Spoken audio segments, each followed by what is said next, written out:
Have you ever found yourself constantly apologizing, even when you can't pinpoint what you did wrong? Do you feel like you're walking on eggshells, second-guessing every decision, every memory? You're not alone.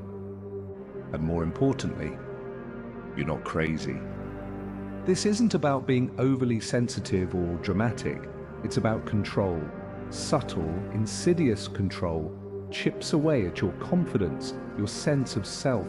It's called gaslighting, and it's more common than you think. In this video, we'll delve into what gaslighting truly is, how to recognize it, and most importantly, how to reclaim your reality. Because the first step to breaking free is understanding that the fog isn't in your mind. It's been placed there by someone else. Let's make this clear. Gaslighting isn't just someone calling you crazy. It's not just some buzzword people throw around when someone disagrees with them. Number, quieter than that, smarter than that, more patient, and way more dangerous. Gaslighting is when someone makes you doubt your own reality, slowly, deliberately, until the only version of truth you trust is theirs. It starts small. You remember something a certain way and they go, "That's not how it happened." They don't shout, they don't threaten. They just insist casually, confidently, like they know your mind better than you do. And maybe you push back at first. You're sure you're right, but then it happens again and again and again. You tell them something hurt you and they say, "You're being sensitive." You say you feel disrespected and they go, "You're imagining things." You confront them with facts and suddenly you're making drama. And here's the worst part. You start to believe it. Because real gaslighting doesn't break you. It reshapes you. It makes you apologize for things you didn't do. It makes you grateful to be tolerated. It makes you suspicious of your own instincts. It teaches you to trust them more than you trust yourself. Sometimes it happens in relationships, sometimes it happens at work, and sometimes it happens with parents. And sometimes you end up doing it to yourself. Replaying old failures. Convincing yourself you're too much for wanting more. Telling yourself to shrink before anyone else tells you to. Gaslighting is about power, but not the kind you can see. It's power that creeps in under the skin and changes who you think you are. And it's not always intentional. Sometimes the people who gaslight you really believe what they're saying. But that doesn't make it any less harmful. It just makes it harder to escape. You don't always know you've been gaslit until you're years past it. Looking in the mirror and not recognizing who you became just to survive. That's how it works. It doesn't hurt like a slap. It hurts like erosion. You used to speak up. Now you hesitate. You used to trust your instincts. Now you double-check your tone before asking for what you need. Gaslighting makes you small in ways no one can see. It teaches you that your memory is unreliable, that your emotions are too much, that your perception is dangerous, that your voice is a liability. So you quiet yourself before anyone else has to. You apologize when you're right, just in case. You explain yourself 4 times to avoid sounding defensive. You start every sentence with, "I might be wrong, but..." And slowly, you forget who you were before you started managing everyone else's comfort. Let's talk about the damage no one talks about. The anxiety that feels like your body is betraying you. The guilt that hits when you finally say no. The shame you carry for not leaving sooner. The exhaustion from constantly editing yourself.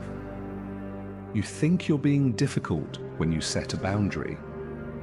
You think you're being dramatic when something hurts. You think you're overreacting when someone crosses a line. That's not emotional intelligence, that's emotional damage. And worst of all, gaslighting teaches you to gaslight yourself. You feel anger and immediately question if you're being unreasonable.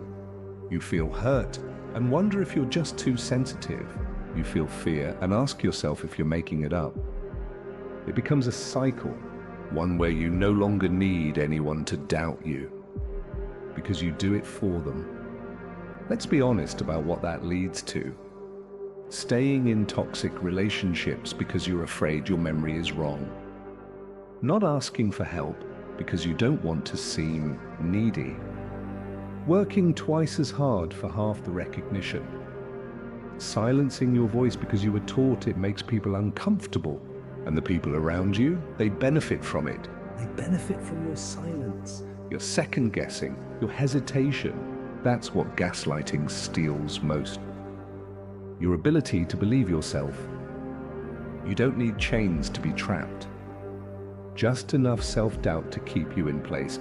And every time you hesitate, every time you shrink, every time you surrender your own truth, keep the peace, you confirm their illusion and betray your own reality. But it's not your fault. You didn't ask for this. You didn't create it. But you are the one who has to undo it. And that begins with this. You are allowed to trust yourself again. Even if your voice shakes, even if you don't have all the evidence, even if someone calls you too much. Trusting yourself is not arrogance. It's not selfish. It's not dramatic in its recovery. If you've made it this far, you already know something inside you is awake. Not angry, not loud, just awake. The question is, what do you do now? Because survival isn't the goal anymore. Clarity is, execution is. And reclaiming your sanity starts with this.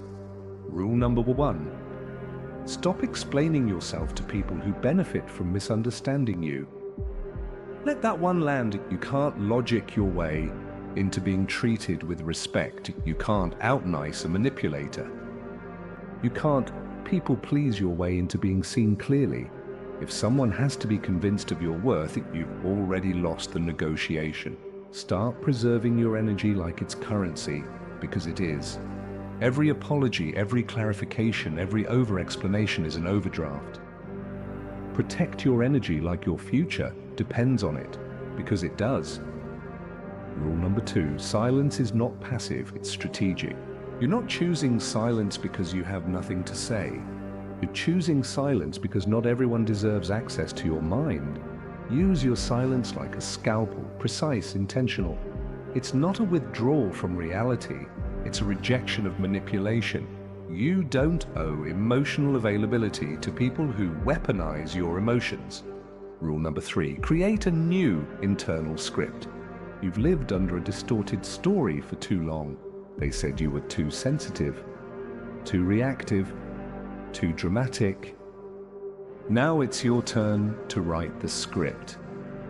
Try this. I'm not too much. I'm finally at capacity. I'm not cold. I'm not performing emotional labor for free anymore. I'm not distant. I'm focused. Repetition matters. The same way gaslighting rewired you to doubt your reality, self-reclamation rewires you to trust it. Rule number 4, audit your reactions. Then weaponize your calm. What do they gain when you flinch? When you explain, when you spiral? Now imagine what happens when you don't. When you sit still, when you hold the silence, when you respond with precision, not panic. That's where your power is. Your calm becomes terrifying because the game only works when you play it. When you stop reacting on command, you stop being controllable. Rule number 5, burn the fake identity, build a real one. No, not the strong one, not the quiet one, not the overachiever, not the fixer.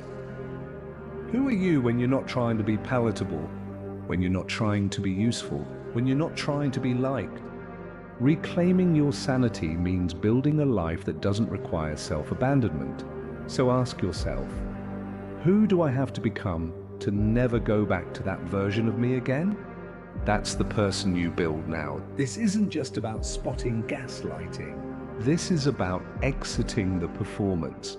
No more editing yourself in real time. No more making yourself digestible for people who choke on truth. No more shrinking for comfort.